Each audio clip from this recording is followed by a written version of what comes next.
एक समय की बात है, एक राजकुमार था। वह पढ़ने का बड़ा शौकीन था। उसके पास कई तरह की किताबें थी, अच्छी अच्छी सुंदर किताबें, जिनमें तरह तरह की जानने योग्य बातें लिखी थी। इन किताबों को वह खूब चाव से पढ़ता और देश दुनिया के बारे में अपना ज्ञान बढ़ाता था। वह बहुत दिनों से जानना चाहता था कि स्वर्ग का उपवन कहाँ है और वहां तक कैसे पहुंचा जा सकता है, लेकिन उसकी किताब में इसके बारे में कुछ भी नहीं लिखा था। जब वह बहुत छोटा था और पहले पहल पढ़ने के लिए स्कूल भेजा गया था, तब उसकी दादी ने उसे स्वर्ग के उपवन की कहानी सुनाई थी। दादी ने बताया था कि स्वर्ग के उपवन में तरह तरह के फूल लगे हैं, एक से एक बढ़कर सुंदर और खुशबूदार। खाने में इतने मीठे हैं कि कुछ न पूछो। उनकी पंखुड़ियां जैसे शरबत में डुबोई गई है। उनमें से एक फूल पर इतिहास लिखा है, दूसरे पर भूगोल। कोई गणित का फूल है तो कोई व्याकरण का। जो कोई इन फूलों को खा लेता है उसे तुरंत अपना पाठ याद हो जाता है। जितने ही फूल खाओ उतनी ही बुद्धि बढ़ती जाए। ऐसे अजीब से फूल खिलते हैं स्वर्ग के उपवन में। तब राजकुमार बहुत छोटा था और उसने इस कहानी पर विश्वास कर लिया था। लेकिन जैसे जैसे वह बड़ा हुआ और उसकी बुद्धि बढ़ने लगी, वैसे वैसे उसने सोचना शुरू किया कि इस कहानी का कोई दूसरा मतलब है। इस तरह की कहानियों का हमेशा कोई न कोई गहरा अर्थ होता है। जैसे आदम और हवा की कहानी। उसमें कहा गया है न कि आदम ने वह फल खा लिया था जो नहीं खाना चाहिए था, क्योंकि वह पाप का फल था। अगर उस समय मैं वहां होता तो आदम को पाप का फल नहीं खाने देता और फिर दुनिया में पाप पैदा ही नहीं होता। राजकुमार अक्सर इस तरह सोचता था, इसलिए उसे लगा कि स्वर्ग के उपवन की कहानी का भी कोई अर्थ है। कहीं सचमुच में स्वर्ग का उपवन हो और वहां ऐसे ही फूल खिलते हो जैसे कि दादी बताया करती थी। इतिहास और भूगोल के फूल, गणित और व्याकरण के फूल, जिन्हें खा लो और पंडित हो जाओ। इसलिए बड़ा होकर भी अक्सर वह स्वर्ग के उपवन के बारे में सोचता रहता था। एक दिन राजकुमार जंगल में घूमने गया। वह अक्सर इस तरह घूमने निकल जाया करता था। कुछ देर तक वह घूमता रहा, फिर शाम हो आई और बादल घिरने लगे। थोड़ी देर में पानी बरसने लगा। देखते देखते पानी का जोर बढ़ गया। पानी इस तरह जमकर बरसा कि जैसे आसमान फट गया हो। अंधेरा इतना घना हो गया कि हाथ को हाथ नहीं दिखता था। राजकुमार मुसीबत में फंस गया। अंधेरे में कभी उसका पैर फिसलता था और कभी ठोकर लगती थी। सिर छिपाने की कहीं जगह नहीं थी। चारों तरफ पानी ही पानी। पैरों के नीचे भी पानी से बचना मुश्किल था। पानी इस तरह मूसलाधार बरस रहा था कि राजकुमार बुरी तरह भीग गया। वह इतना थक गया कि उससे चला भी नहीं जाता था। किसी तरह गिरते पड़ते राजकुमार आगे बढ़ रहा था। अचानक उसे कुछ आहट सी मिली। कुछ आगे जाने पर उसने देखा कि एक गुफा में रोशनी हो रही थी और आगे चलकर उसने देखा कि गुफा के बीच में आग जल रही थी। आग पर एक हिरन भूना जा रहा था। आग के पास ही एक अधेड़ स्त्री बैठी थी। देखने में वह काफी लंबी चौड़ी और ताकतवर मालूम होती थी। वह आग में धीरे धीरे लकड़ियां डालती जाती थी। राजकुमार को देखकर वह बोली, आओ अंदर आ जाओ। आग के पास थोड़ी देर बैठकर अपने कपड़े सुखा लो। बाहर बहुत पानी बरस रहा है और आंधी भी चल रही है। राजकुमार ने आग के पास ही जमीन पर बैठते हुए कहा। उस स्त्री ने कहा, अभी क्या है, मेरे बेटे घर लौटेंगे, तब मौसम और ज्यादा खराब हो जाएगा। यह तूफानों की गुफा है। मेरे 4 बेटे हैं, चारों 4 दिशाओं में रहते हैं, समझे तुम? तुम्हारे लड़के कहाँ गए हैं? राजकुमार ने पूछा। भला यह भी कोई सवाल हुआ? मेरे लड़कों को बहुत काम करना पड़ता है। इस समय वे राजा इंद्र के मैदान में बादलों के साथ गेंद खेल रहे हैं। यह कहकर उस स्त्री ने आसमान की ओर संकेत किया। अच्छा, लेकिन तुम्हारी बोली बड़ी रूखी है। ऐसी स्त्रियों के बीच उठने बैठने का मुझे कोई मौका नहीं मिला। हाँ, मेरा कुछ रूखा होना जरूरी है, क्योंकि मुझे अपने तूफानी लड़कों को काबू में रखना पड़ता है। ये दीवार पर टंगे हुए 4 बोरे देख रहे हो? वे इन बोरों से बहुत डरते हैं।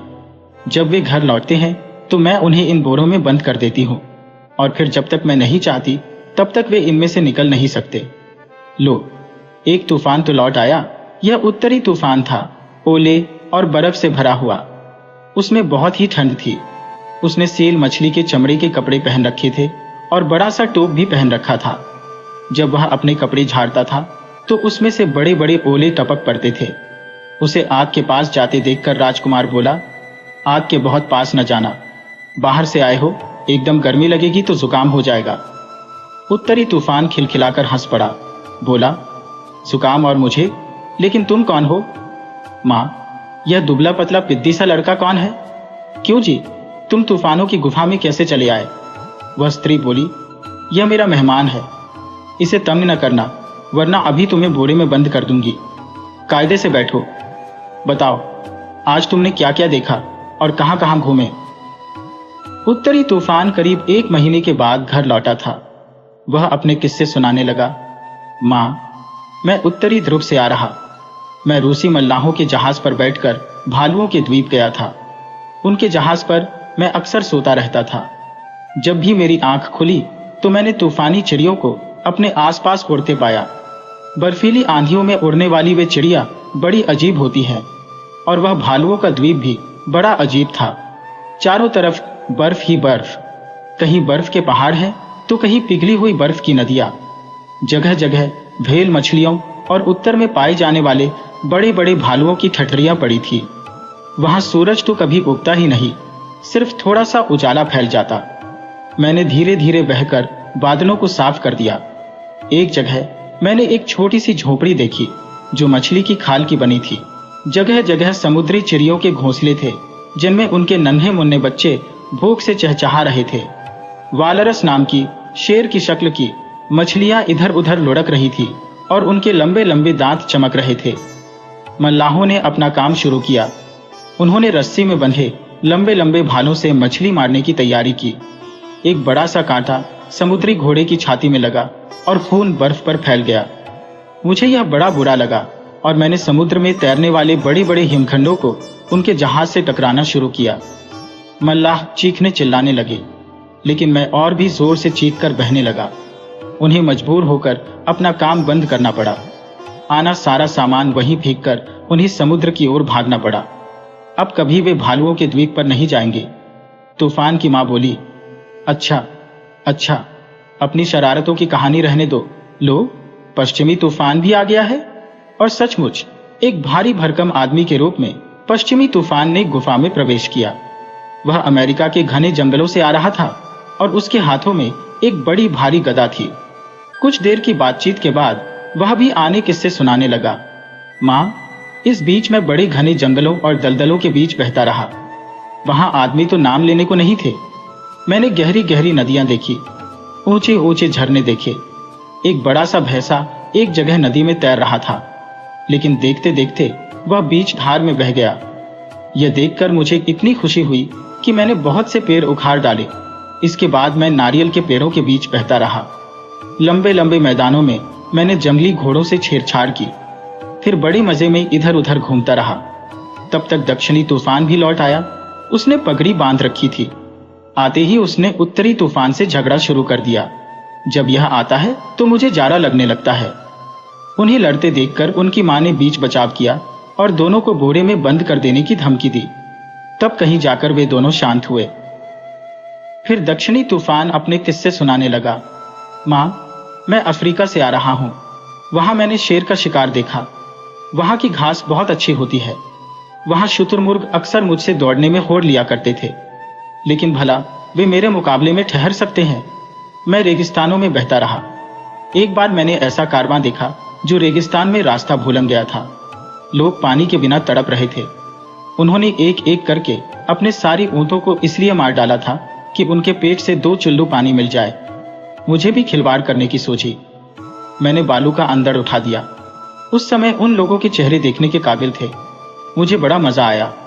मैंने उन पर इतनी बालू बरसाई कि वे सब उसी में दब गए और उनके ऊपर बालू का एक पिरामिड खंडा हो गया। अब अगर मैं वहां की सारी बालू उड़ा दूं तो उन लोगों की ठठरियां दिखाई देंगी। तुमने यह बड़ा बुरा काम किया। तुम ऐसे ही बुरे काम करते रहते हो। चलो इधर आओ।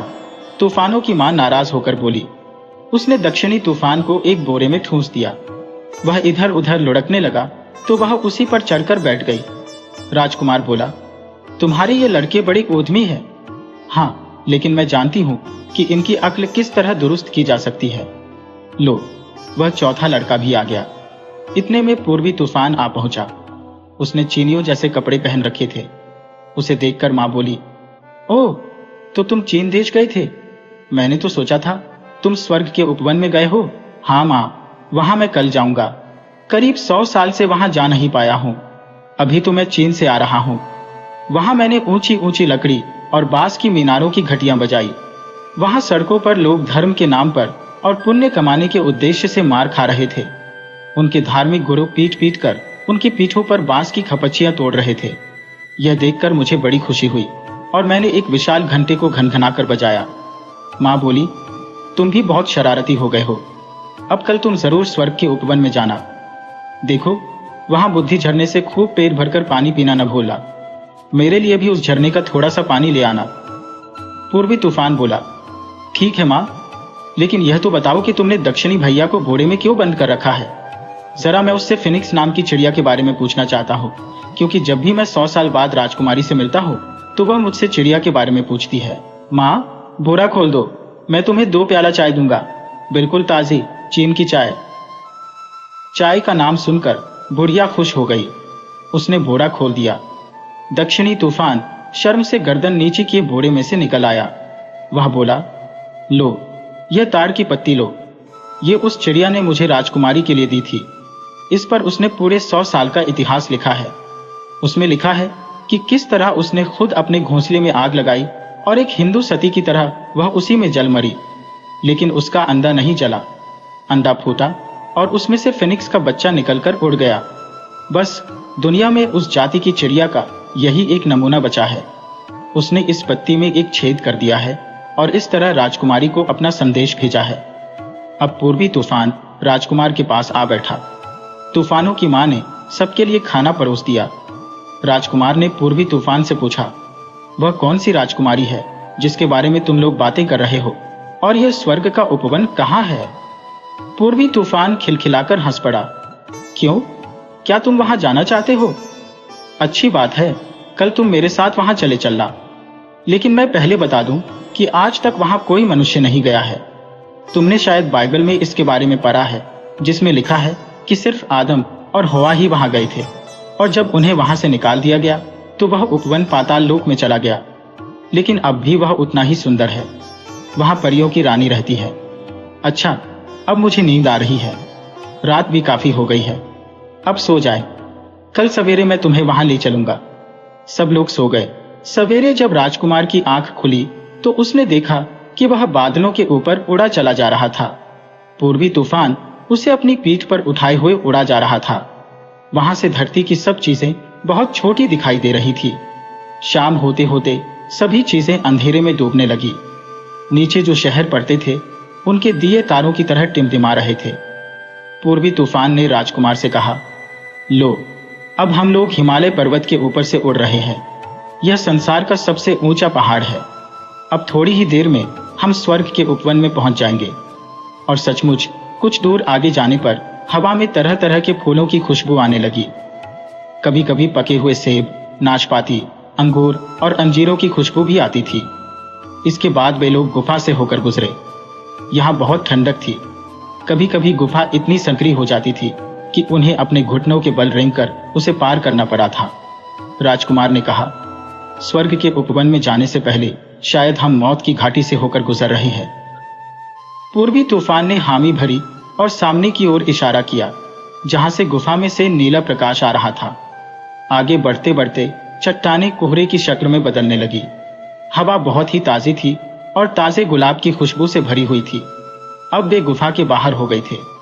उन्हें एक नदी मिली जिसमें बहुत ही साफ पानी बह रहा था। उसमें तरह तरह की सुनहरी और सफेद मछलियां तैर रही थी। नदी पर संगमरमर का एक बहुत ही सुंदर पुल बना हुआ था। पुल क्या था, जैसे सीधा काढ़ा गया हो। इस पुल के पार सौभाग्य का द्वीप पड़ता था। वही स्वर्ग का उपवन था। पूर्वी तूफान राजकुमार को पुल के पार ले गया। वहां उपवन के फूल और पेड़ पौधे उन मीठी लोरियों की तरह सुंदर गीत गा रहे थे, जिन्हें राजकुमार ने बचपन में सुना था। वहां पेड़ पौधे अजीब से थे, देखने में इतने धुंधले जैसे कोहरे या पानी के नीचे छिपे हो। उन्हें ठीक से पहचान पाना मुश्किल था। अजीब सा उपवन था यह। यहाँ के फूल पौधे, पेड़ पत्ती, यहाँ तक कि चिड़ियों में भी फर्क करना मुश्किल था। घास के कालीनों पर मोरों के झुंड अपनी बहुरंगी पूंछें फैलाई नाच रहे थे। जब राजकुमार ने उन्हें छूकर देखा तो उसे बड़ा आश्चर्य हुआ कि यह मोर नहीं थे, पौधे थे। बड़े बड़े शेर और चीते, जो शायद पालतू थे, बिल्लियों की तरह इधर उधर खेल रहे थे। इन्हीं के बीच हिरन भी निडर होकर घूम रहे थे। और फिर अंत में परियों की राजकुमारी मिली। उसके कपड़े जाड़े की सुहानी धूप की तरह चमक रहे थे और उसका चेहरा प्रसन्नता से खिला हुआ था। उसके पीछे पीछे उसकी सुंदर सखियां चल रही थी, जिनके बालों में एक एक सितारा चमक रहा था। पूर्वी तूफान ने झुककर राजकुमारी को प्रणाम किया और फिर उसके हाथ में फिनिक्स की दी हुई ताड़ की पत्ती दे दी। राजकुमारी की आंखें खुशी से चमक उठी। इसके बाद परी राजकुमार को अपने महल में ले गई, जिसकी दीवारें धूप से खिले हुए कमल की तरह थी और जिसकी छत पर एक उल्टे फूल की तरह थी। राजकुमार ने एक खिड़की से झांककर बाहर देखा।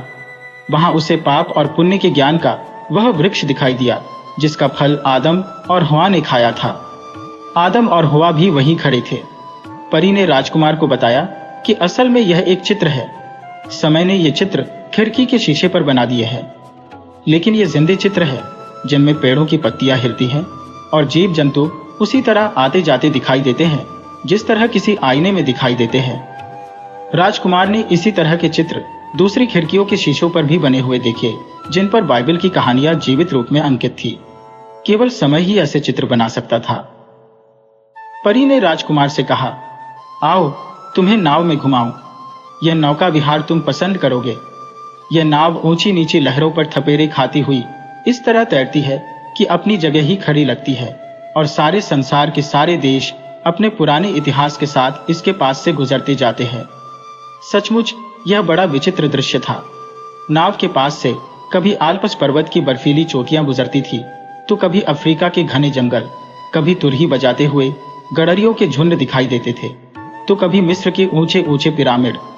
कहीं जंगली लोग नाच रहे थे, तो कहीं साधु भजन गा रहे थे। थोड़ी देर में परी ने राजकुमार को सारे संसार की सैर करा दी। क्या मैं यहाँ हमेशा के लिए रह सकता हूँ? राजकुमार ने पूछा। यह तो तुम्हारे मन पर निर्भर है। जिन बातों से तुम्हें मना कर दिया जाए, उन्हें अगर तुम कभी न करो तो यहाँ हमेशा रह सकते हो। राजकुमार बोला, मैं आदम की तरह यहाँ पाप और पुण्य के वृक्ष के फल नहीं खाऊंगा। दूसरे भी तो बहुत से पेड़ हैं। सोच लो, अगर तुम्हें अपने पर भरोसा न हो तो पूर्वी तूफान के साथ लौट जाओ। वह फिर 100 साल बाद ही यहाँ आएगा, लेकिन हमारे लिए यह सिर्फ 100 घंटे का समय होता है। हर शाम को मैं तुमसे अलग होते समय कहूंगी, आओ मेरे साथ चलो। मैं तुम्हें बुलाने के लिए इशारे करूंगी, लेकिन याद रखो तुम आना मत, क्योंकि जैसे ही तुम मेरे पास आओगे यह उपवन पाताल में चला जाएगा। तुम्हारे आसपास रेगिस्तानी आंधियां चलने लगेंगी। तुम बर्फीले पानी में भीगोगे और हमेशा के लिए दुख और चिंता तुम्हारे भाग्य में लिखती जाएगी। मैं तो यही रहूंगा और हर तरह के लालच से बचने की कोशिश करूंगा। राजकुमार दृढ़ निश्चय के साथ बोला। पूर्वी तूफान ने उसका सिर चूमकर उससे विदा लेते हुए कहा, अच्छा मैं चलूं। 100 साल के बाद अब तुमसे मुलाकात होगी। तुम यहाँ आराम से रहना। ये कहकर उसने अपने बड़े बड़े चमकीले पंख फैला दिए। फूल पत्तियों ने भी विदा, अलविदा कहकर उसे विदा दी। कई तरह की चिड़िया स्वर्ग के उपवन की आखिरी सीमा तक उसके साथ उड़कर गईं। परी ने राजकुमार से कहा, अच्छा चलो अब हम अपना नृत्य शुरू करें। हर रोज जब शाम होने लगेगी तो मैं तुम्हें अपने साथ चलने के लिए कहूंगी, लेकिन तुम मत आना। 100 साल तक हर रोज शाम को मैं इसी तरह तुम्हें बुलाऊंगी। तुम हर रोज अपने को काबू में रखने की कोशिश करना। धीरे धीरे तुम्हारा धीरज इतना बढ़ जाएगा कि तुम फिर कभी मेरे साथ आने को तैयार नहीं होगे। तो आज की शाम पहली शाम है। फिर परी ने उसके साथ नाचना शुरू किया। दोनों खूब देर तक नाचते रहे। उनके साथ साथ वहां के सारे फूल पौधे भी नाचते रहे। जब शाम होने लगी तो कमरे की एक दीवार गायब हो गई और राजकुमार को पाप और पुण्य के ज्ञान का वह अनोखा वृक्ष दिखाई देने लगा। उसने सुना जैसे कोई उसकी मां की आवाज में बुला रहा हो, आओ राजकुमार चलो मेरे साथ, आओ चलो। और राजकुमार अपना वादा भूलकर फौरन उसकी ओर दौड़ा चला गया। हालांकि यह उसकी पहली ही शाम थी। फलों की खुशबू और भी घनी हो गई। नृत्य का संगीत और भी मधुर हो गया। जिस कमरे में पाप और पुण्य के ज्ञान का वृक्ष खड़ा था, वहीं से परी उसे बुला रही थी, आओ चले आओ। और दूसरे ही क्षण वह उस पेड़ की डालियों के पीछे छिप गई। राजकुमार ने आगे बढ़कर पेड़ की डालियों को हटा दिया। वहां राजकुमारी सो रही थी। परियों की राजकुमारी इस समय इतनी सुंदर लग रही थी जैसे सुंदरता की देवी हो। राजकुमार ने आगे बढ़कर उसे छू लिया, लेकिन जैसे ही उसने उसे छुआ कि बहुत जोरों से बिजली कड़की। स्वर्ग का उपवन कांप उठा। देखते देखते परी गायब हो गई और स्वर्ग का उपवन पाताल में धंसने लगा। धीरे धीरे उपवन राजकुमार से दूर हो गया। अब वह आसमान में एक तारे की तरह चमक रहा था। राजकुमार के चारों तरफ घोर अंधेरा छाया हुआ था। वह घबराकर बेहोश हो गया। कुछ देर बाद वहां बहुत ही ठंडे पानी की बरसात शुरू हो गई। तेज हवा बहने लगी। काफी देर बाद राजकुमार को होश आया। वह बड़बड़ाने लगा, हाय, यह मैंने क्या कर डाला। मैंने भी आदम की तरह पाप किया और स्वर्ग का उपवन पाताल में धंस गया। उसने आंखें खोली तो देखा दूर आसमान में सुबह का तारा चमक रहा था, ठीक वैसे ही जैसे स्वर्ग का उपवन उससे दूर होते हुए चमका था। राजकुमार ने इधर उधर आंखें घुमाकर देखा तो अपने को तूफानों की गुफा में पाया। तूफानों की बुढ़िया माँ उसके पास ही बैठी थी। वह बोली, अगर तुम अच्छे काम करोगे और अच्छे लड़के बनोगे तो मरने के बाद उसी तारे में तुम्हें जगह मिलेगी जहां स्वर्ग का उपवन है। अब तो तुमने देख लिया ना, स्वर्ग का उपवन। इसके बाद राजकुमार घर लौट आया और एक अच्छा लड़का बनने की कोशिश करने लगा।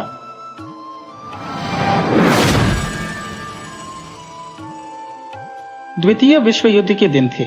युद्ध अभी समाप्त नहीं हुआ था, लेकिन अम्मासी जो फौज में था गांव लौट गया। उसकी इच्छा के विरुद्ध उसे वापस भेजा गया, क्योंकि फौजी अधिकारियों के अनुसार वह अब सेना में लड़ने योग्य नहीं था। सैनिक व्यवस्था द्वारा रस चूसने के बाद थूक दी गई ईख की खोई के समान था अम्मासी। वह जानता था कि घर में उसके इंतजार में या उसके साथ खुशी मनाने के लिए कोई नहीं बैठा है। फिर भी गांव लौटने के अलावा उसके पास कोई चारा नहीं था। जिस गंदी बस्ती में वह रहता था, घृणा के साथ जिसे ठुकराकर वह सेना में भर्ती हो गया था, आज उसे दलितों की उसी बस्ती में लौटना पड़ रहा था। अम्मासी ने युद्ध से शादी कर ली थी। सेना को उसने ससुराल मान रखा था। उसे दुनिया के कई देशों में अलग अलग राष्ट्रीयता के लोगों के साथ घूमने फिरने का अनोखा अवसर मिला था। उस समय का कोई भी व्यक्ति उसकी जाति पहचान कर उसे हट जाने को नहीं कहता था। ऐसी उदारता बरतने वाले सैनिक जीवन को यदि उसने अपने प्राणों से भी प्यारा मान लिया तो इसमें कोई आश्चर्य नहीं है। संकीर्ण दृष्टि के भारतीय समाज द्वारा पतित घोषित करके हाशिए पर ढकेले गए अपने लोगों की शोचनीय लघुता से ऊबकर वह प्रथम विश्व युद्ध के दौरान ही सेना में भर्ती हो गया था और 18 साल की आयु में ही समुंदर पार करके देश विदेश देखने का सौभाग्य उसे मिल गया था। कुछ समय बाद युद्ध समाप्त होने पर उसे फिर से वही अभिशप्त जीवन जीने के लिए वापस भेज दिया गया। गांव लौटकर जब वह अपने विश्व भ्रमण के अनुभवों को समाज के लोगों के सामने सुनाता तो वे उन्हें रहस्यमय मार्मिक कहानियों की तरह मुंह बाएं सुनते और बाद में उसकी पीठ पीछे इन सब को झूठ और मन गढ़ंत किस्सा मानकर होठ बिचकाते। इस तरह उनके बीच रहते हुए भी वह उनसे अलग थलग होकर कटी कटी सी जिंदगी जी रहा था। ऐसे में द्वितीय विश्व युद्ध ने अम्मासी को गांव से निकलने का एक अवसर और प्रदान कर दिया। 40 साल की अवस्था में फिर से सैनिक जीवन पाने की खुशी में अपनी गंदी बस्ती को सलाम करके फौजियों की शान के साथ अम्मासी निकल गया। लड़ाई के मोर्चे में जब वह मशीन गन को अपने सीने से दबाकर दुश्मन पर गोलियां दाग रहा था, उस समय दुश्मनों की जबरदस्त बमबारी का शिकार हो गया। कुछ महीनों तक फौजी अस्पताल में पड़ा था। उसके बाद डॉक्टरों ने उसे सेना के लिए अयोग्य घोषित कर दिया। वह अब अटेंशन में तनकर खड़ा नहीं हो सकता था। मशीन गन को दोनों हाथों में संभालते हुए गोली दागते वक्त गोली लरजने के साथ जैसे पूरे शरीर और हाथों में एक बार कंपी होती है, अब बंदूक के बिना सहज खड़े होने पर उसी तरह की कंपी पूरे शरीर में होने लग गई। सैनिक वर्दी में शान के साथ गांव छोड़कर गया अम्मासी आज अकारण हिलते हुए सिर और कांपते हुए हाथ लेकर पस्त होकर लौट रहा था। उसे भली भांति मालूम था कि उसकी अगवानी करने के लिए कोई नहीं आएगा। फिर भी वह घर लौट रहा था। उस छोटे से गांव के रेलवे स्टेशन पर सिर्फ पैसेंजर गाड़ियां ही रुकती थी, वह भी केवल दिन की पैसेंजर गाड़ियां। कभी कभी किसी कारण दिन की पैसेंजर गाड़ी के पहुंचने के पहले रात हो जाती। ऐसे अपवाद के मौकों पर रात में भी वहां गाड़ियां खड़ी हो जाती। ऐसे ही एक अपवाद के मौके पर उत्तर से आई वह पैसेंजर गाड़ी एकमात्र मुसाफिर अम्मासी को वहां उतारने के बाद रेलवे स्टेशन की बची खुची रोशनी भी अपने साथ समेटती हुई आगे निकल गई। अब दुनिया से पूरी तरह कटे एकाकी व्यक्ति की तरह वह अंधेरे में चारों तरफ टुकुर टुकुर ताकता खड़ा रहा। फिर कंधे पर रखे कैनवास बैग के साथ वह अपने ही गांव की 4-5 गलियों में किसी अजनबी की तरह निरुद्देश्य घूमता रहा। फिर गांव के बाहर आकर एक लंबे अरसे से उच्च वर्ग द्वारा तिरस्कृत अपने जन्मस्थान दलितों की बस्ती को दूर से देखा। अनमने ही उसके पैर उस तरफ बढ़ते गए। उसे इसका एहसास तब हुआ जब वह बस्ती की सीमा यानी नहर के पुल तक पहुंच गया था। उसका आगे चलने जाने का मन नहीं हुआ, इसलिए वहीं ठिठक गया। बस्ती के अंदर जाकर किससे मिलना है, क्या बात करनी है, इन विषयों पर विचार करने के लिए वह लकड़ी के उस पुल पर बैग रखकर वहीं बैठ गया। उसके पांव तले नहर का पानी छल छल करता बह रहा था। कानों में झींगुरों के झंकारने का तीखा स्वर आ रहा था। सड़क के दोनों ओर खड़े पेड़ों की काली परछाइयों पर टिमटिमाते जुगनुओं के झुंड नजर आ रहे थे। थोड़ी दूर पर बस्ती से आ रही हल्की रोशनी और झोपड़ियों से उठ रहा धुआं भी दिखाई पड़ रहा था। बच्चों का रोदन और किसी बुढ़िया का विलाप भी सुनाई पड़ा। अम्मासी को सहसा अपनी माँ की याद आ गई। लकड़ी के इस पुल पर वह कितनी बार बैठा था। उसे वे दिन याद आए जब छल छल करके बहते उस नहर के जल में खड़ी होकर उसकी माँ घास की गठरी साफ करती थी और छोटे बालक के रूप में लंगोटी पहनकर ईख चूसते हुए वह उसी पुल पर बैठा रहता था। उसकी माँ के मन में एकमात्र इच्छा यही थी कि इसका बेटा बड़ा होकर शादी रचाए और दूसरों की तरह खेती बाड़ी करके या फिर ढोर डंगर चराते हुए गांव में खुशी से जीवन बिताए। माँ की उस इच्छा की खिल्ली उड़ाकर पैरों तले कुचलने के बाद वह प्रथम विश्व युद्ध में फौज में भर्ती हो गया था। जब वह मोर्चे पर था, माँ की मृत्यु हो गई थी। लड़ाई से लौटने के बाद ही उसे यह खबर मिली। वह माँ के लिए रोया तक नहीं। अम्मासी के लिए मौत एक मामूली बात थी। वह मौत की विद्रूपताओं को बहुत नजदीक से देख चुका था और कई बार उससे खेल चुका था। इस समय उसको सालने वाली सबसे बड़ी पीड़ा यही थी कि वह जीवित रहते हुए भी किसी काम का नहीं रह गया और उसे अब अपने जीवन के भार को व्यर्थ ही ढोते रहना पड़ेगा। उसके मन में आ रहा था, काश मैं लड़ाई के मैदान में मर गया होता। अब इस दुनिया में उसका अपना कोई नहीं था। वह किसके लिए जीवित रहे। उसके पास अब 100 रुपए के कुछ नोट थे। उन्हें लेकर वह क्या करेगा। 50 साल के अंदर ही वार्धक्य और अकेलेपन का अनुभव हो जाने से उसे अब मृत्यु अधिक सुखदायक लगने लगी। उस समय धुरी की कील की क्रीच वाली संगीत के साथ ऊबड़ खाबड़ रास्ते पर चढ़ने उतरने से खड़क खड़क आवाज करती एक बैलगाड़ी बस्ती की ओर आती दिखाई दी। गाड़ी पास आई। उसके अंदर से एक युवती की आवाज सुनाई दी, ए चुप रहे, वो देख कोई आदमी बैठा है। अम्मासी ने अंदाज लगाया कि गाड़ी के अंदर रति मदन की क्रीड़ा चल रही है। उसने गला खखारकर अपनी मौजूदगी जताई। कौन है रे पुल पर? गाड़ीवान ने पूछा। राहगीर हो, मड़ुवंतरई जाना है, अम्मासी ने उत्तर दिया। गाड़ी उसे पार करके काफी दूर निकल गई, लेकिन गाड़ी की खड़खड़ाहट से भी बुलंद उस औरत की हंसी और उन दोनों के बोलने के ढंग से अम्मासी ने समझ लिया कि वे दोनों प्यार के नशे के अलावा शराब के नशे में भी धुत हैं। वह हल्के से बुदबुदाया, यही तो उम्र है। मन में ख्याल उठा न जाने किस मृग मरीचिका के पीछे मैं भाग रहा था और जिंदगी से रार मोल ले लिया। आखिर क्या पाया मैंने?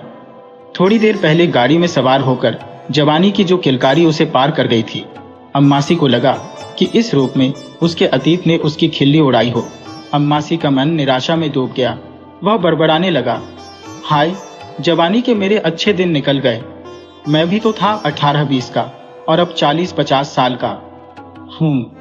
उस जवानी की परवाह किए बिना इधर उधर भागता रहा। तब मैंने उसका मूल्य नहीं समझा था। बस भागता रहा। लोग भले ही जाति और धर्म के नाम पर किसी को बहिष्कृत करें, भगवान के यहाँ कोई भेदभाव नहीं है। वह उदारता पूर्वक जवानी देता है। इस जवानी पर लात मारकर मैं बुद्धू की तरह भागता रहा। जब मैं उससे दूर भाग रहा था, तब वह भी मुझसे दूर भाग रही थी। काश इस सच्चाई को उसी समय समझ लेता। अरे, जवानी के जोश ने ही तो मुझे यूं भागने के लिए प्रेरित किया था। लगातार भागते भागते थक जाने के बाद अब समझ पाया हूं कि हाय, मेरी जवानी बीत गई। अब पछताए होत क्या? वह सोच सोचकर अंदर ही अंदर कलपता रहा। हाँ, कोई वही चीज है वह। जब चीज पास होती है तब उस होने के जोश में थोड़ा थोड़ा कर खोने का भान न रहने से पूर्ण रूप से खोने के बाद हाय खो गई का पछतावा होता है। तब खोई हुई वह वस्तु कितनी महत्वपूर्ण बन जाती है। किसी चीज के महत्वपूर्ण होने की परिभाषा यही है। बस्ती में घुसने का मन न होने के कारण अम्मासी उस रात बड़ी देर तक लकड़ी के पुल पर ही बैठा रहा। अभी भी बस्ती से लोगों की बातचीत और कुत्तों के भौंकने की आवाज सुनाई दे रही थी। तभी बस्ती का कोई आदमी सिर पर पगड़ी बांधे और मुंह में छुरुट सुलगाए वायुमंडल को प्रदूषित करने के संकल्प से बदबूदार धुआं उड़ाते उधर आ रहा था। अंधेरी रात में राह चलते समय मन में उठ रहे भय को दूर करने के लिए वह ऊंची आवाज में कुछ गा भी रहा था। लकड़ी के पुल पर कोई आकृति बैठी देखकर उसने डरते डरते पूछा, कौन है उधर? वह वहीं रुक गया। उसका गाना भी बंद हो गया। डरो मत, आदमी ही हूं, अम्मासी ने जमीन पर जूतों को रगड़कर साबित किया। पगड़ीधारी आदमी ने अम्मासी को पहचानने की गरज से पास आकर पूछा, कौन है? उसी समय अम्मासी को अपनी चचेरी बहन कासाम्बू की याद आ गई। उसने उसके पति चरयान्दी का नाम लेकर बताया कि वह उनसे मिलने के लिए आया है। चरयान्दी? उसे तो रेलवे में पोर्टर का काम मिल गया है। वह चेन्नई चला गया है अपनी पत्नी के साथ। तुम्हें मालूम नहीं? अम्मासी को निराशा सी हुई। असल में वह कासाम्बू या उसके पति की खोज में यहां नहीं आया था। फिर भी बस्ती में प्रवेश किए बिना लौट जाने के लिए यही कारण पर्याप्त था। उसने पूछा, तुम्हें पता है वे लोग चेन्नई में कहाँ रहते हैं? सुना है कि चरयान्दी एशुम्बूर स्टेशन में पोर्टर का काम करता है, वहां मिल सकता है। इतना कहकर पगड़ीधारी लौट पड़ा। उसके चले जाने के बाद अम्मासी उठा और देर तक बस्ती की ओर घूरकर देखता रहा।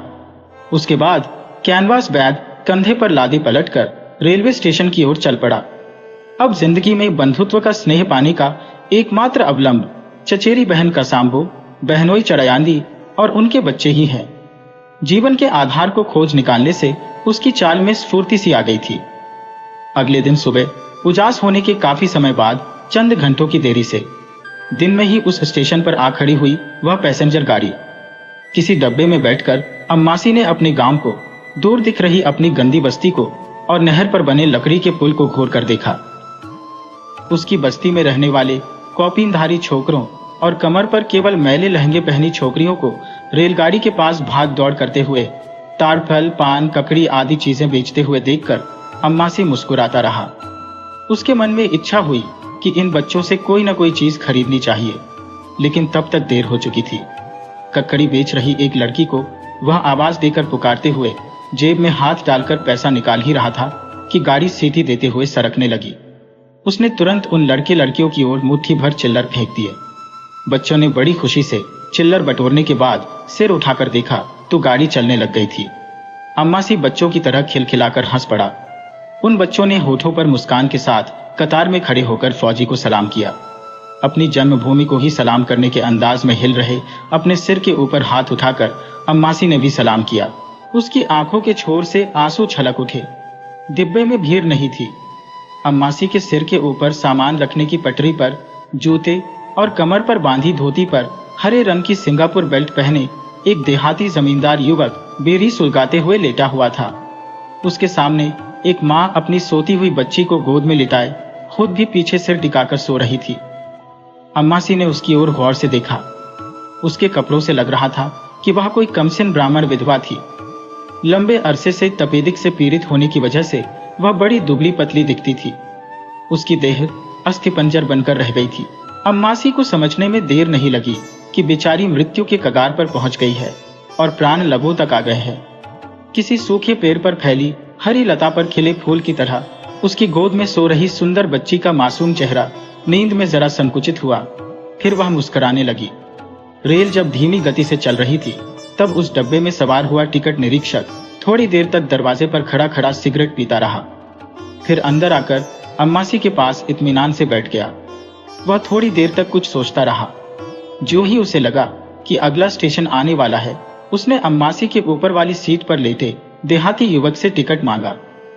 अम्मासी ने भी कोट की जेब टटोलकर टिकट निकाला। टिकट हाथ में लेकर छोटी सी सही करके लौटाने के बाद सो रही उस विधवा ब्राह्मणी को जगाने के लिए टिकट निरीक्षक ने कई बार पेंसिल से पटरी पर ठक ठक आवाज की। बेचारी औरत किन किन शारीरिक यातनाओं और मानसिक पीड़ाओं से गुजर रही थी वही जाने। प्राणों की झलक से रहित सूखी पुतलियां खोलकर उसने एक बार चारों ओर देखा। फिर उसकी तंद्रालीन पलकें अपने आप बंद हो गईं। शायद भीतर भीतर से खा रही वेदना उसके लिए बर्दाश्त के बाहर हो गई थी। अपने फीके होठों को भींचकर भौहें सिकोड़ती हुई वह बुदबुदाई, हे प्रभु! माँ, इधर देखो, टिकट मांग रहे हैं। अम्मासी ने उसे धीमी आवाज में जगाने की कोशिश की। उठकर सीधे बैठने की ताकत उसमें कहाँ थी। धीरे से आंखें खोलकर दीन स्वर में बोली, टिकट? क्या तुम्हारे पास टिकट नहीं है? अगले स्टेशन पर उतर जाना, समझी? बड़ी निर्ममता के साथ कहने के बाद टिकट निरीक्षक दूसरी तरफ मुड़कर झांकने लगा। अम्मासी बड़ी गंभीरता से उसकी दीनता पर चिंतन करता रहा। स्टेशन आने ही वाला था। बेचारी बड़ी मुश्किल से उठने का प्रयास करने लगी। गोद में सो रही 2 साल की बच्ची जाग गई। भूखी और कच्ची नींद में उठने से हुई खींच से वह रोने लगी। आपको कहां तक जाना है माँ? अम्मासी ने उससे पूछा। लंबी सांस भरती हुई हल्की आवाज में उत्तर मिला, जी, चेन्नई तक जाना है। सर, चेन्नई का एक टिकट बना दीजिए, मैं पैसा देता हूं।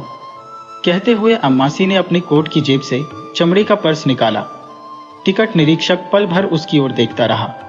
उसकी उदारता की सराहना के अंदाज में मुस्कुराया। फिर खड़े खड़ी ही एक पैर सीट पर टिकाकर घुटने के ऊपर किताब रखते हुए रसीद काटने लगा। उस विधवा ब्राह्मणी ने अम्मासी को ढेर सारी आशीष दी। आपके बाल बच्चे स्वस्थ रहे, दीर्घायु हो। अपनी पतली पतली उंगलियां जोड़कर उसे प्रणाम किया। नींद से उठकर बच्ची ने फिर से मां की गोद में अपना मुंह गड़ा लिया। उन आशीषों को सुनकर अम्मासी ने पल भर उनके अर्थ पर विचार किया, फिर सिर झुकाकर अपने आप हंस लिया। टिकट निरीक्षक इधर से नीचे उतरा होगा। उधर दूसरे दरवाजे से बिना टिकट एक भिखारी अपनी पत्नी सहित उस डिब्बे में चढ़ गया। वह भिखारी दंपति बेंचों पर जगह होते हुए भी फर्श पर घुटने मोड़कर बैठ गए, इस भावना के साथ कि हाथ में टिकट न होने से वे सफर करने के भी हकदार नहीं है। ऐसे में बेंच पर बैठने का उन्हें अधिकार नहीं है। उस भिखारी ने हाथ का लठ नीचे रखने के बाद अंटी से मूंगफली निकालकर पत्नी को आधा हिस्सा दिया। फिर दोनों छिलका उतार उतार कर मूंगफली खाने लगे। गाड़ी उस स्टेशन से निकलकर लंबी सीटी देती हुई तेजी से चल पड़ी। एक बड़े से जंक्शन में पैसेंजर गाड़ी ज्यादा देर तक खड़ी रही। होश हवास खोकर पड़ी हुई मां की गोद में लेटी बच्ची जग गई। आंखें फाड़कर चारों ओर देखने लगी। बिस्कुटों भरी थाली लेकर कोई बेचने वाला खिड़की के बाहर खड़ा था। बच्ची मां के गालों को उंगली से कुरेदती हुई दूसरा हाथ बाहर दिखाकर मां चची कहकर रोने लगी। तभी होश में आकर मां ने आंखें खोलकर देखा। मां, बच्ची रो रही है ना, मैं कुछ खरीद दूं? बड़ी विनय और अपनेपन के साथ अम्मासी ने पूछा। उसने आंसू भरी आंखों से सहमति दे दी। अम्मासी गाड़ी से उतरकर प्लेटफार्म के स्टॉल पर आ गया। उसने एक बन और एक कप दूध खरीदा। उसे लेकर आते हुए जैसे कोई बात याद आ गई हो, दोबारा जाकर एक और बन और दूध ले लिया। कागज में लिपटे बनों को कोट की जेब में रखकर कांपते हुए हाथों में दूध के दोनों प्याले उठाए वह डिब्बे की ओर चला आया। देखने वाले लोगों के मन में यही ख्याल आया होगा, बीमार सा यह बुड्ढा किस लिए इतनी तकलीफ उठा रहा है? आहा, दूसरों के लिए कष्ट उठाने में जो सुख होता है वह भुक्तभोगी ही जानता है। डिब्बे के अंदर आकर बेंच पर दूध के प्याले रखने के बाद बन लेकर बच्ची की ओर बढ़ाया। बच्ची ने लपक कर उसे ले लिया और दोनों हाथों से पकड़ते हुए बड़े चाव से खाने लगी। उसी समय मां ने आंखें खोलकर उसे देखा। अम्मासी ने हिचकते हुए उसकी ओर एक बन बढ़ाया। उसने सिर हिलाकर मना कर दिया। दूध तो पी लीजिए मां, बहुत थकी हुई लगती है। उसने दूध को ठंडा करके गिलास में थोड़ा सा डालकर उसके हाथ में दे दिया। उसने भी कांपते हुए हाथों से गिलास ले लिया और गटक गटक कर एक ही सांस में पी लिया। ज्यों-ज्यों वह गिलास का दूध पीती रही, अम्मासी प्याले में से थोड़ा थोड़ा करके उसमें डालता रहा। जिस तड़प के साथ वह दूध पी रही थी, उसे देखकर अम्मासी समझ गया कि बेचारी भूख प्यास और थकान से कितनी बेहाल रही होगी। अम्मासी बच्ची के लिए लाए दूध को भी ठंडा करके उसे पिलाता रहा। उसमें से आधा पीने के बाद मां ने कहा, बस। उसके बाद थकान के मारे फिर आंखें बंद कर ली। बच्ची अपनी मां को तंग न करे, इस ख्याल से अम्मासी उसे अपने पास बिठाकर बन को थोड़ा थोड़ा करके तोड़कर और दूध में डुबोकर उसे खिलाने लगा। बच्ची ने बड़ी अपनेपन के साथ उसकी गोद में बैठकर खा लिया। उसके बाद वह बच्ची को उठाकर दूध का प्याला लौटाने के लिए स्टॉल की ओर गया। स्टॉल से एक प्याला दूध और खरीदकर बच्ची को पिलाया। खुद भी एक गिलास चाय पी। तब तक बच्ची उसके साथ यूं हिल मिल गई जैसे बहुत दिनों की जान पहचान हो। उसने बच्ची के लिए एक खिलौना भी खरीदा, दबाने पर क्रीच क्रीच करने वाला बत्तख। वह खिलौना लेकर बच्ची बड़ी खुशी से ताली बजाकर हंसने लगी। अम्मासी भी दीन दुनिया को भूलकर बच्ची के खेल में मग्न हो गया। तभी गाड़ी छूटने की सूचना में घंटी बजी। बच्ची को उठाए जल्दी जल्दी भागते हुए अम्मासी डिब्बे में सवार हो गया। इस समय उसने महसूस किया जैसे उसकी जवानी उसे वापस मिल गई। काफी देर तक उस जंक्शन पर खड़ी रहने के बाद गाड़ी धीरे से सरकती हुई चल पड़ी। भूख मिट जाने की स्फूर्ति और खिलौना पाने की खुशी में उस अनजान व्यक्ति की गोद में मुंह छिपाती और कभी उसकी ठुड्डी पकड़कर खींचती हंसती खेलती बच्ची को देखकर माँ के होठों पर मुस्कान खिल गई। यह देखकर अम्मासी उससे बात करने लगा। चेन्नई में आपको कहाँ जाना है माँ? जवाब देने से पहले माँ ने लंबी सांस भरी, फिर माथे पर रिश्ते पसीने को पोंछते हुए कमजोर आवाज में कहने लगी, जी चेन्नई में मेरे जान पहचान के लोग हैं। मेरी एक सहेली कभी जब गांव आई थी उसने कहा था कि वह मुंगमबाक्कम में रहती है। पता सही सही मालूम नहीं है। सोच रही थी इतने बड़े शहर में कहाँ जाकर ढूंढूंगी, लेकिन अब लगता है कि पहुंच ही नहीं पाऊंगी। कहते कहते उसका गला रुंध गया, आंखों से आंसू बहने लगे। ऐसा क्यों कह रही है माँ? आपको जहां भी जाना हो मैं पहुंचा दूंगा। अम्मासी ने उसे ढाढ़स बंधाया। उस अनजान व्यक्ति के अच्छे गुणों की मन ही मन सराहना करने के बाद माँ का हृदय उस बच्ची के विषय में सोचकर दुखी हो गया, जिसे वह इस विशाल संसार में निराधार छोड़कर सदा के लिए जाने वाली थी। वह एकाएक उससे कहने लगी, भैया आप कौन है? मैं नहीं जानती, पर इतना मानती हूं कि स्वयं भगवान ने आपको यहां भेजा है। इस समय मेरे बंधु, मित्र, हितैषी और सगे भाई सब कुछ आप ही है। इन शब्दों को सुनकर अम्मासी पुलकित हो गया। उस समय अपनी माँ को बिल्कुल भूल चुकी बच्ची ने बत्तख का खिलौना अम्मासी के कान के पास ले जाकर उसे जोर से दबाया। सिर हिलाते हुए शोर से परेशान होने का अभिनय करते हुए कान बंद कर रहे अम्मासी को देखकर बच्ची खिलखिलाकर हंसने लगी। अम्मासी समझ गया कि वह मुझसे दिल की कोई बात कहकर सांत्वना पाना चाहती है या फिर मुझसे कोई सहायता लेने की सोच रही है। वह हर तरह से उनकी सहायता करने के लिए संपूर्ण मन से उद्यत सा स्नेहपूर्वक उसको देख रहा था। बच्ची अम्मासी के ऊपर इतना प्यार बरसा रही थी जितना पूरी जिंदगी में उसे कहीं से नहीं मिला होगा। गोद में चढ़कर कमीज को खोलते हुए उसके संपूर्ण हृदय को अपनी ओर आकर्षित करने लगी। बच्ची की मां फिर अपनी बात कहने लगी, भैया मेरा कोई भी नहीं है, मैं बेसहारा विधवा हूं। कहती हुई वह रोने लगी। आंखों में उमड़ रही अश्रुधार को रोक नहीं पा रही थी। थोड़ी देर बाद आंसू पोंछकर बात जारी रखी। रोने के कारण उसकी आवाज भर्राई हुई थी। पिछले साल अपने जन्म के 1 साल के अंदर ही यह अपने बाप को खा गई। बच्ची पर यह आरोप अम्मासी को सहन नहीं हुआ। उसने कहा, बच्ची को क्यों दोष दे रही है माँ? यह सुनकर सिर झुकाकर वह बुदबुदाई, ठीक कह रही है, बेचारी बच्ची उसके लिए क्या कर सकती है। उनकी भी तो मरने की उम्र ही थी। शादी के समय ही उनकी आयु 50 साल से ऊपर थी। मेरे पिता निर्धन जो ठहरे, दहेज देने की हैसियत नहीं थी, इसी नाते तीसरी पत्नी के रूप में उनसे शादी करा दी। अगले ही वर्ष मेरे पिता का भी देहांत हो गया। इसके पिता ने मुझे प्यार से ही रखा था। लगता है वह ईश्वर को भी बुरा लगा। अंधा ईश्वर। बेवा ने दांत पीसते हुए भगवान को कोसा। नाक साफ करके वह आगे बोलने लगी, इसके पिता होटल में काम करते थे, उन्हें तपेदिक हो गया, फिर किसी ने उन्हें काम पर नहीं रखा। मैंने 4 बच्चों को जन्म दिया, पाल पोसकर उन्हें बड़ा किया, फिर एक एक करके वे मृत्यु के मुंह में चले गए। आखिर में यह पैदा हुई। यह साथ ना होती तो अब तक मैं किसी तालाब या नदी में कूदकर जान दे देती। भैया यह जो बुरा मर्ज है, इसका दुख मुझसे बिल्कुल सहा नहीं जाता। अब बचने की कोई उम्मीद नहीं है।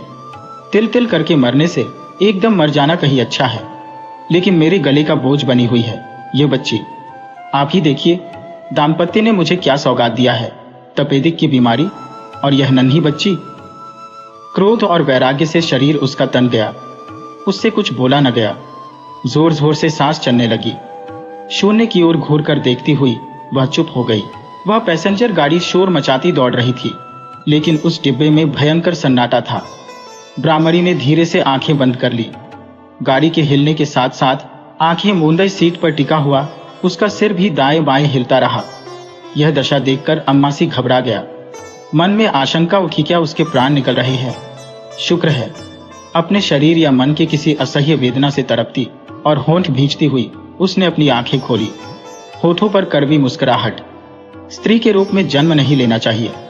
वैसे स्त्री जन्म लेना ही पड़े तो गरीब के घर में पैदा नहीं होना चाहिए। यो कहने के बाद जरा सोचकर अपने किसी कथन को काटने के अंदाज में सिर हिलाया। गरीब घर में पैदा होने में भी कोई हर्ज नहीं। भैया, मैं नहीं जानती कि आप किस जाति या कुल के हैं। आप लोगों के यहाँ गरीब परिवार में जन्मी लड़कियां भी अपने अपने ढंग से खुशी से जीवन बिता रही है ना। भले ही स्त्री के रूप में जन्म ले, गरीब घर में जन्म ले, लेकिन हमारी जात में पैदा नहीं होना चाहिए भैया। किसी गंदी बस्ती में जन्म लेना उससे बेहतर है। वह बोल रही थी। अम्मासी के मन में कल रात के अंधेरे में बैलगाड़ी से जाने वाली गंदी बस्ती की युवती का विकट अट्टहास गूंज उठा। वह युवती आंसू बहाती हुई और लंबी सांस भरती हुई बोली, न जाने मैंने कौन से पाप किए हैं। स्त्री के रूप में पैदा हुई और अब एक लड़की को जन्म दिया। न जाने इसके भाग्य में क्या क्या भुगतना लिखा है। उसकी बात सुनकर अम्मासी ने बच्ची के कोमल बालों को सहलाते हुए कहा, क्या आप सोचती हैं कि आप जिस जमाने में रही इसका जमाना भी वैसा ही रहेगा? भैया, जमाना क्या करेगा जब लोग अत्याचार पर तुल जाते हैं। मेरा जन्म गांव में हुआ था। शहर में आने के बाद मुझे भली भांति मालूम हो गया कि जात पात और आचार विचार सब अर्थहीन है, महज ढकोसला है। लेकिन बताइए, इन सबको धत्ता बताकर छोड़ देने की हिम्मत कितने लोगों में है? आपने भी न सोचा, न विचार किया कि यह स्त्री कौन है, किस जाति की है। बेहोश पड़ी हुई स्त्री को देखकर आपने दूध लाकर पिलाया। मैंने भी आपके हाथ से दूध लेकर पी लिया।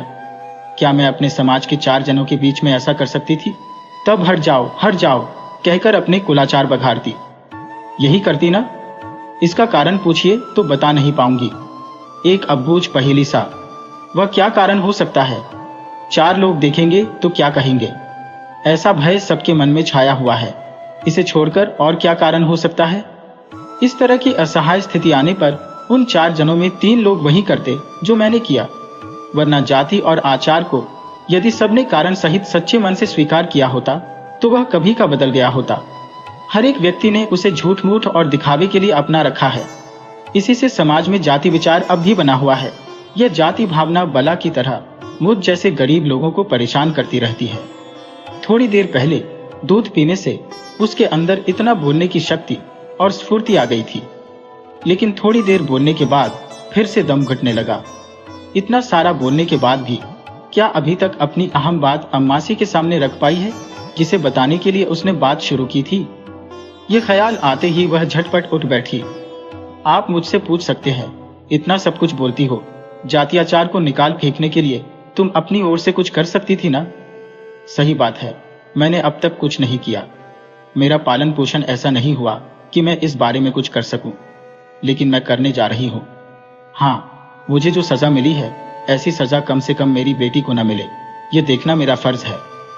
दृढ़ निश्चय और किसी से बदला लेने के पक्के इरादे के साथ दांत पींचते हुए उसने कहा, मैं जरूर करूंगी। इस बीच में गाड़ी कई छोटे स्टेशनों में रुक रुक कर खर-खर करती दौड़ रही थी। एकाएक वह सीने पर हाथ रखते हुए उठी। उसे उल्टी आ गई। 2 घंटे पहले जो दूध पिया था सारा बाहर आ गया। गोद में बैठी बच्ची को बेंच पर बिठाकर अम्मासी भी उठा और उसके सिर को थाम लिया। कोने पर बैठी भिखारिन भागी हुई आई। उसके हाथ में रखा टीन का कटोरा देखकर अम्मासी ने उससे पानी लाने को कहा। बुढ़िया ने बाथरूम से पानी लाकर उसके मुंह को अच्छी तरह पोंछने के बाद 2 घुट पिलाने की कोशिश की। पानी मुंह के कोने से बहने लगा। पानी के साथ खून की एक धार मुंह और नाक से बहने लगी। हाय रे, खून आ रहा है, बुढ़िया चीख उठी। अम्मासी ने कोट के किनारे से खून पोंछा और उसे धीरे से सीट पर लिटा दिया। उसके हाथ पैर ठंडे हो गए थे। बेंच पर लिटाते हुए केवल पीठ पर गर्मी महसूस हुई। उसे लिटाने के बाद बच्ची को उठाकर उसने पास में बिठाया। बच्ची मां की छाती पर झुककर अम्मासी को देखकर हंसी। बच्ची की मां ने अम्मासी की ओर हाथ बढ़ाया। बेंच के नीचे घुटनों के बल बैठे अम्मासी के हाथ को पकड़ते हुए बहुत ही धीमी आवाज में उसने कहा, भैया, आप जो भी हो, मेरे लिए आप ही भगवान है। अगले स्टेशन पर मेरे इस शरीर को नीचे उतारकर जो भी करना है कर दें। करेंगे ना आप? यह सुनकर अम्मा से भी, जिसने अभी तक सैकड़ों मौतें देखी थी, अपने आंसू नहीं रोक पाया। उसने मुंह ढक लिया। आप उन बिरले लोगों में से है जो बिना मांगे ही मदद करते हैं। मैं बहुत देर से जो बात कहना चाहती थी कह दूंगी। इसे, मेरी बेटी को, आंखों पर छलके आंसू कान की ओर बहने लगे थे। इसे अपनी बेटी समझकर पाल लीजिए।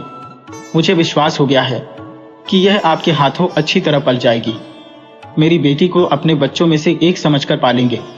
भैया, उसके हाथ को कसकर पकड़े हुए बड़े भरोसे से मुस्कुराने की कोशिश करते हुए उस मां ने पूछा।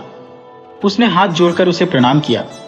अब भी वह अम्मासी की कलाई पकड़े हुए थी, जैसे कोई अनाड़ी अभिनेत्री फिल्म में दम तोड़ने के दृश्य में गलत अभिनय कर रही हो। आश्वस्तिपूर्ण मुस्कुराहट के साथ उसने आंखें बंद कर ली। अचानक उसके होंठ खुल गए और उस पर एक मक्खी आकर बैठ गई। तभी अम्मासी की समझ में आया कि उसकी जीवन लीला समाप्त हो गई है। वह उठकर सिर झुकाए खड़ा हो गया। किसी छोटे स्टेशन पर गाड़ी रुकते ही वह भिखारिन बुढ़िया चीख मारकर रोने लगी। यह सुनकर उस डिब्बे के आगे भीड़ जमा हो गई। भीड़ को हटाते हुए एक रेलवे अधिकारी भीतर आया। तीसरे दिन दोपहर को उस छोटे से रेलवे स्टेशन पर दक्षिण से आने वाली दिन की पैसेंजर गाड़ी के इंतजार में बच्ची को लेकर खड़ा था अम्मासी। अपनी मां का अंतिम संस्कार करने में चूक होने की कसर पूरी करते हुए अम्मासी ने कल एक मां का क्रियाकर्म विधिवत संपन्न किया। जीवन में मिली अमूल्य निधि की तरह उस बच्ची को पूरी रात सीने से लगाए वह रेलवे स्टेशन पर गाड़ी की प्रतीक्षा में बैठा था। आज वह पैसेंजर गाड़ी नियत समय पर पहुंच गई। अम्मासी का सिर और शरीर बराबर हिल रहा था। वह बच्ची और कैनवास बैग के साथ गाड़ी में सवार नहीं हो सकता था, इसलिए बच्ची को खिड़की के जरिए एक महिला के हाथ में देकर हाथ में बैग उठाए अंदर गया। गाड़ी में बैठे लोग इस बूढ़े और बच्ची को बारी बारी से देख रहे थे। शायद वे यही सोच रहे थे कि यह सुंदर सलोनी बच्ची इस बूढ़ी की क्या लगती होगी। जिस महिला ने खिड़की के जरिए बच्ची को हाथ में लिया था, उसने पूछा, यह लड़की आपकी बेटी है या पोती? जिंदगी भर छड़े रहे अम्मासी ने बिना कुछ सोचे झट उत्तर दिया, पोती। बच्ची के गाल पर लाड से थपकी देते हुए उस महिला ने अगला प्रश्न दाग दिया, नाम क्या है? उस समय रेलगाड़ी भी को ओ ओ करके हंस पड़ी। अम्मासी ने होंठ दबाते हुए सोचा, अरे इसकी मां से नाम पूछना रह ही गया ना। रेल की कोच जब बंद हुई, उसने अपने ईजाद किए नाम की घोषणा कर दी, पाप पाती ब्राह्मणी। पाप पाती झंझने वाला नाम है। उस महिला ने सराहना की। जंचे या न जंचे, अब उस बच्ची का नाम वही रहेगा।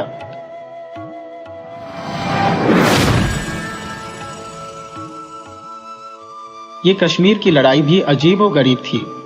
सूबेदार रब नवाज का दिमाग ऐसी बंदूक बन गया था, जंग का घोड़ा खराब हो गया हो। पिछली बड़ी जंग में वो कई महाजों पर लड़ चुका था, मारना और मरना जानता था।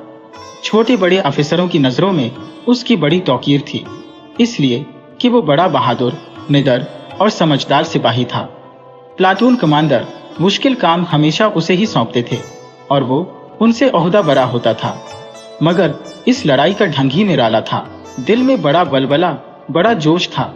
भूख प्यास से बेपरवाह सिर्फ एक ही लगन थी, दुश्मन का सफाया कर देने की।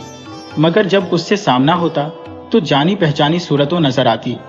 बाज दोस्त दिखाई देते, बड़े बघली किस्म के दोस्त, जो पिछली लड़ाई में उसके दोष बदोश इत्तेहादियों के दुश्मनों से लड़े थे, पर अब जान के प्यासे बने हुए थे।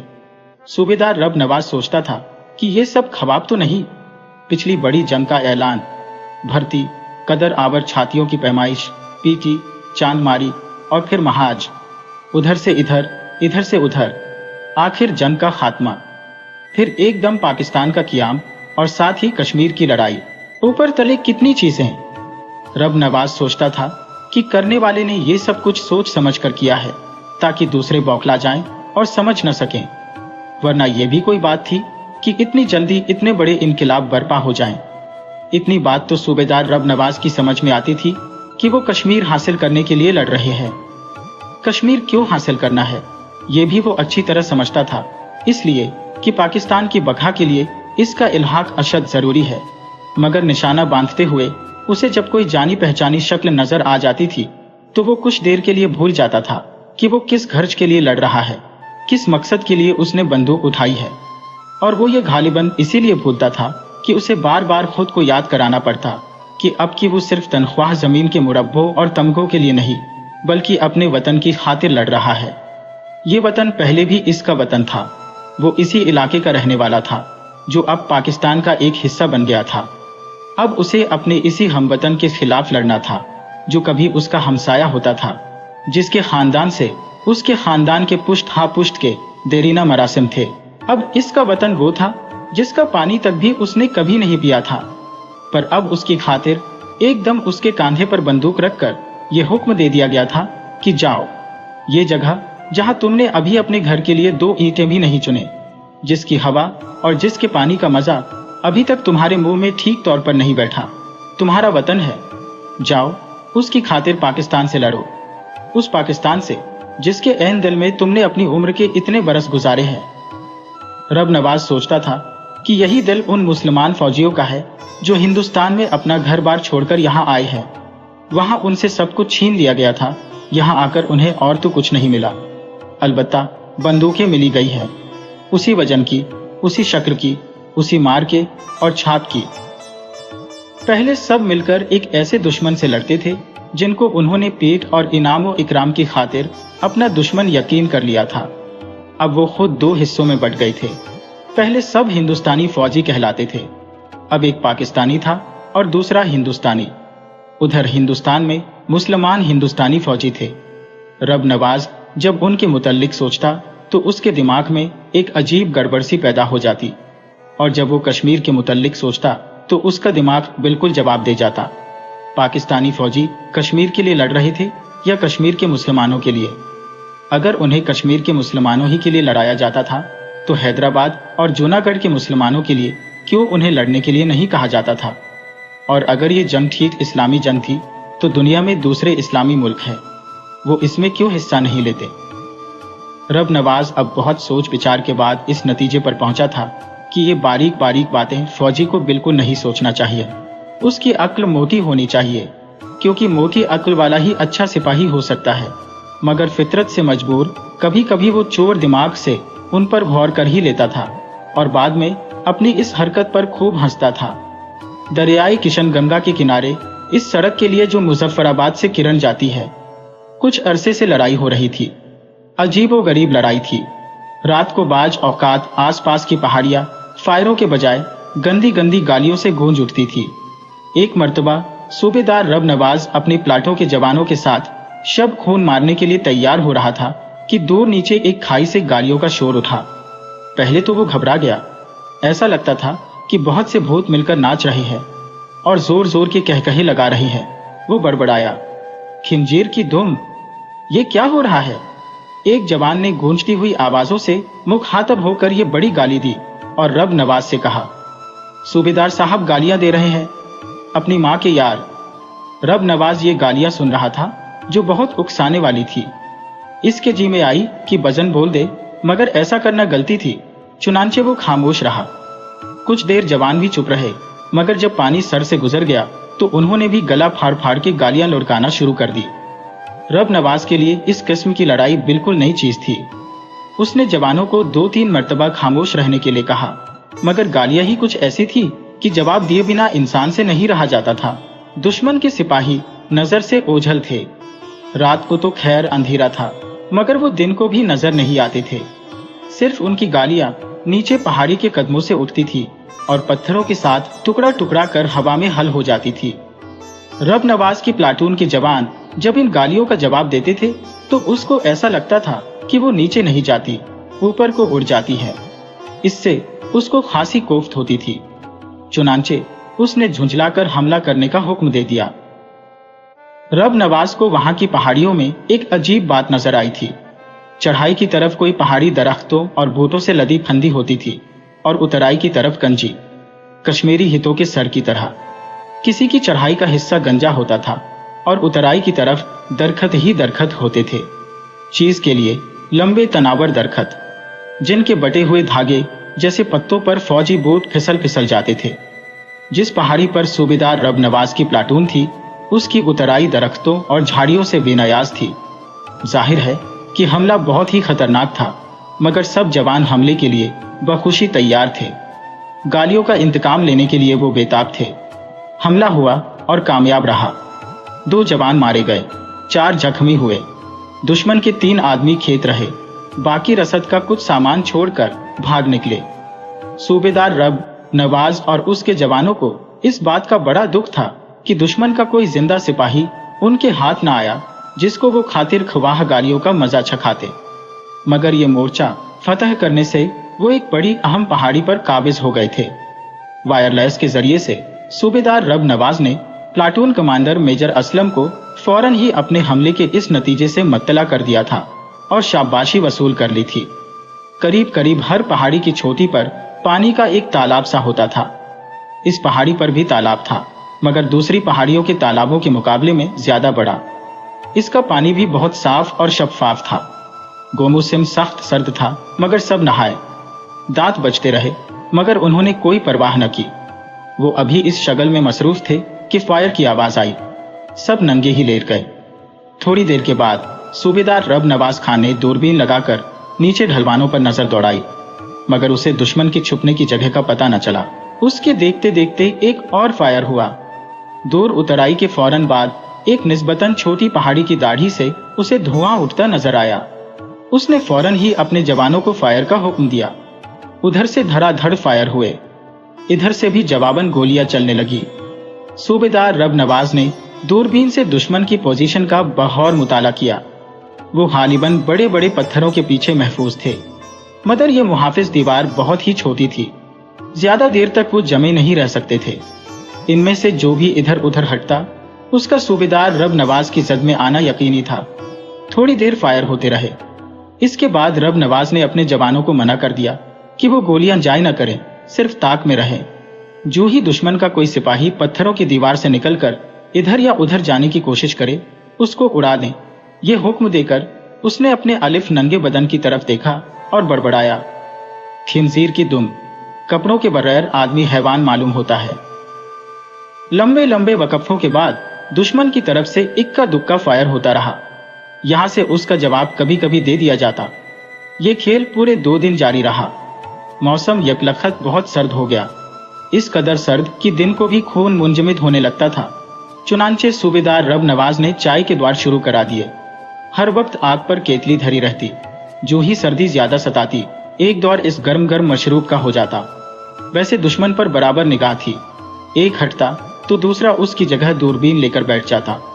हड्डियों तक उतर जाने वाली सर्द हवा चल रही थी।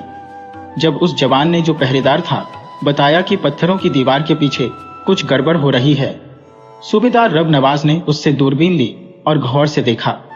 उसे हरकत नजर न आई, लेकिन फौरन ही एक आवाज बुलंद हुई और देर तक उसकी गूंज आसपास की पहाड़ियों के साथ टकराती रही। रब नवाज इसका मतलब न समझा। इसके जवाब में उसने अपनी बंदूक ताक दी। उसकी गूंज दबी तो फिर उधर से आवाज बुलंद हुई, जो साफ तौर पर उनसे मुखातिब थी।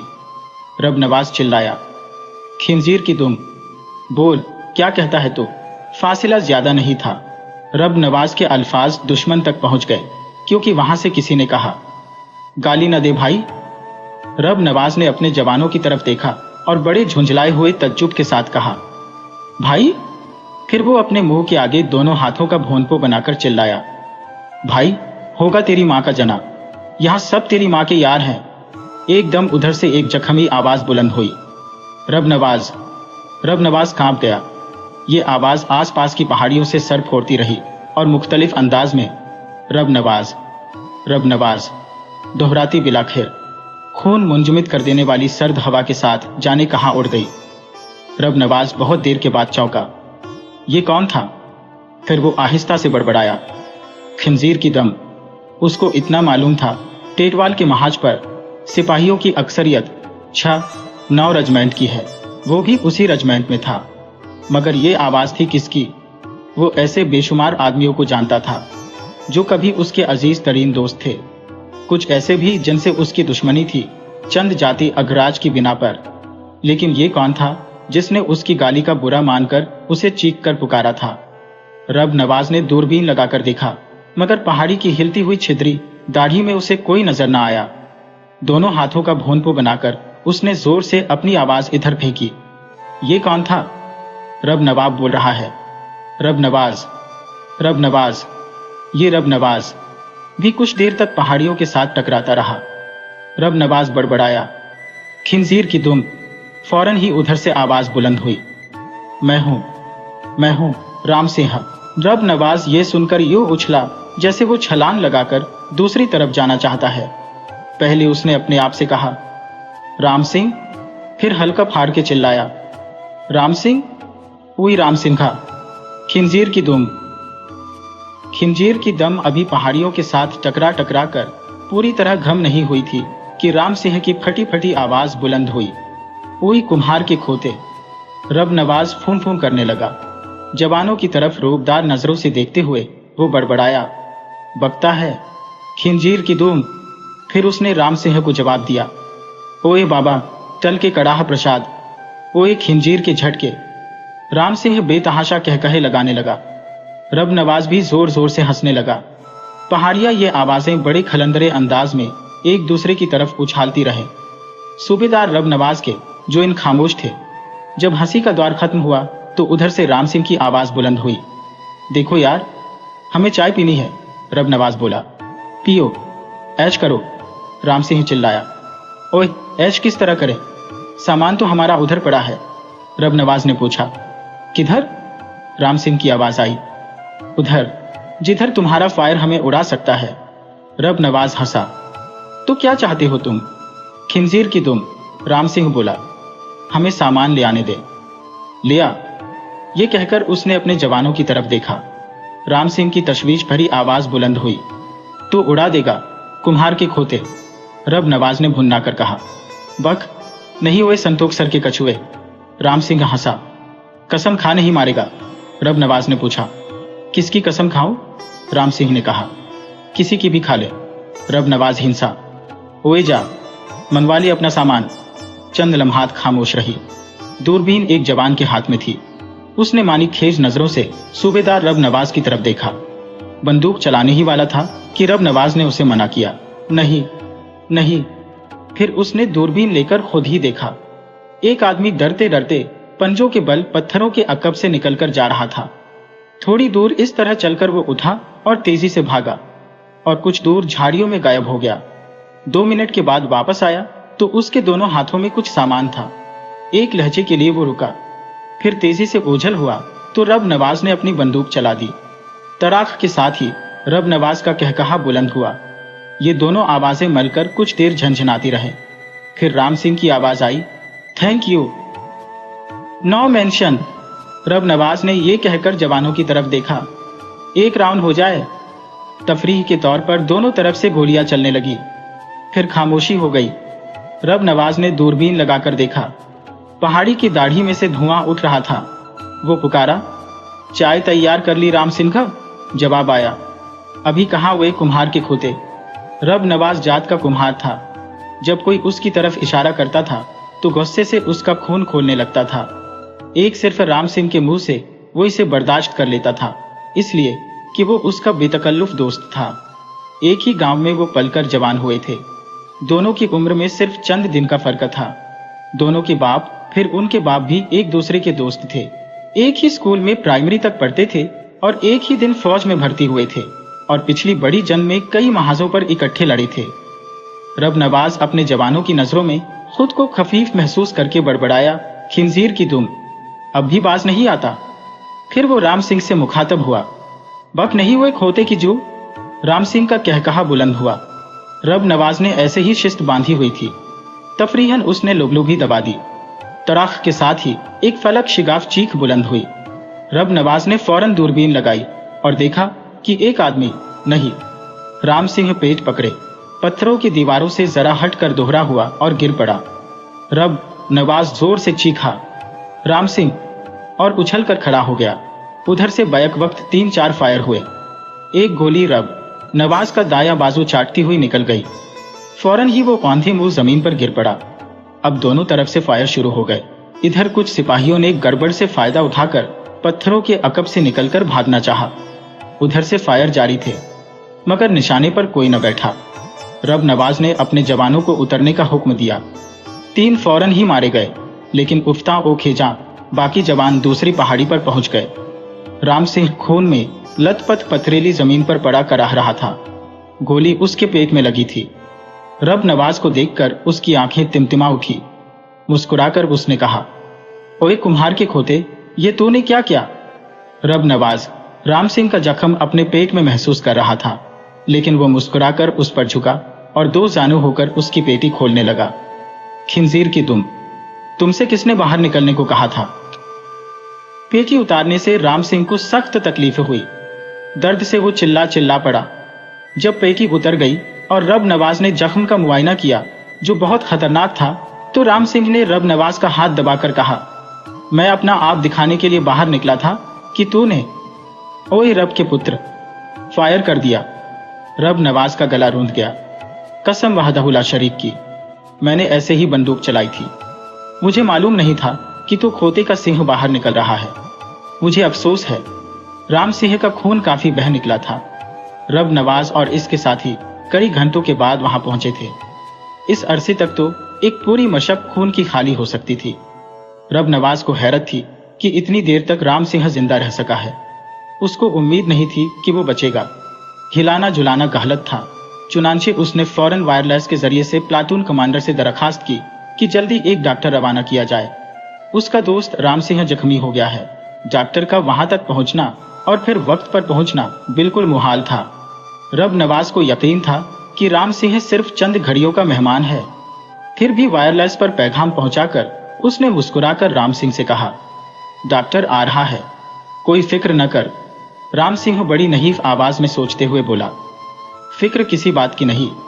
ये बता, मेरे कितने जवान मारे हैं तुम लोगों ने? रब नवाज ने जवाब दिया, सिर्फ एक। राम सिंह की आवाज और ज्यादा नहीफ हो गई।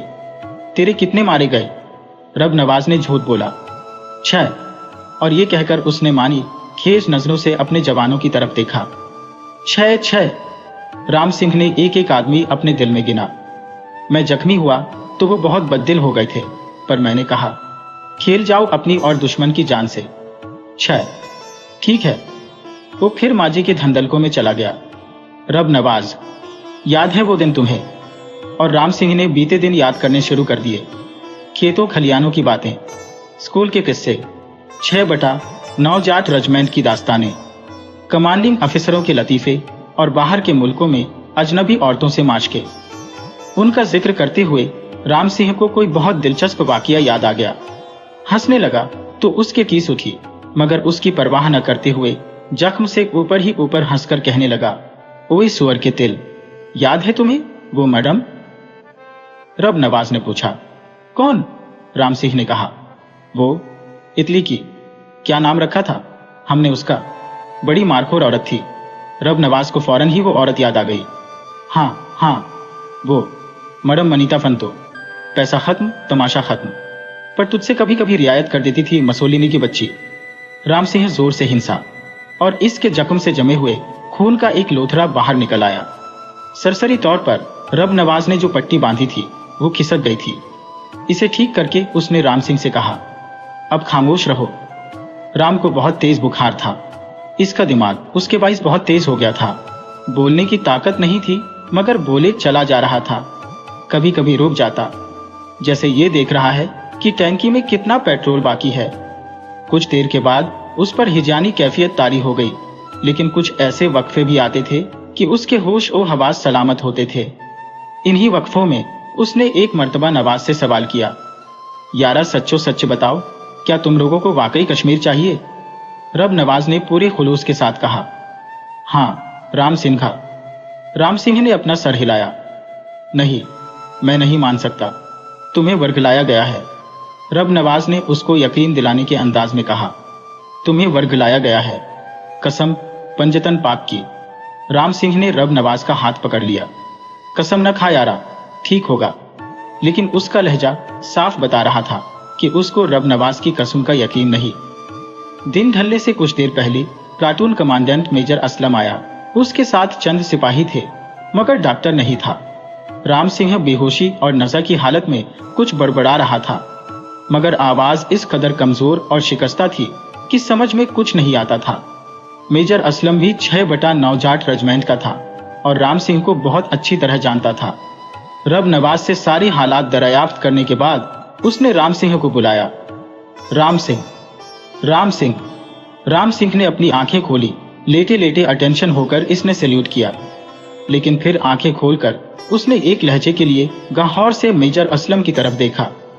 उसका सैल्यूट करने वाला अकड़ा हुआ हाथ एकदम गिर पड़ा। झुंझलाकर उसने बड़बड़ाना शुरू किया, कुछ नहीं हुए राम सैया, भूल ही गया तो सर के नल्ला कि ये लड़ाई। राम सिंह अपनी बात पूरी न कर सका। बंद होती हुई आंखों से उसने रब नवाज की तरफ नीम सवालिया अंदाज में देखा और सर्द हो गया।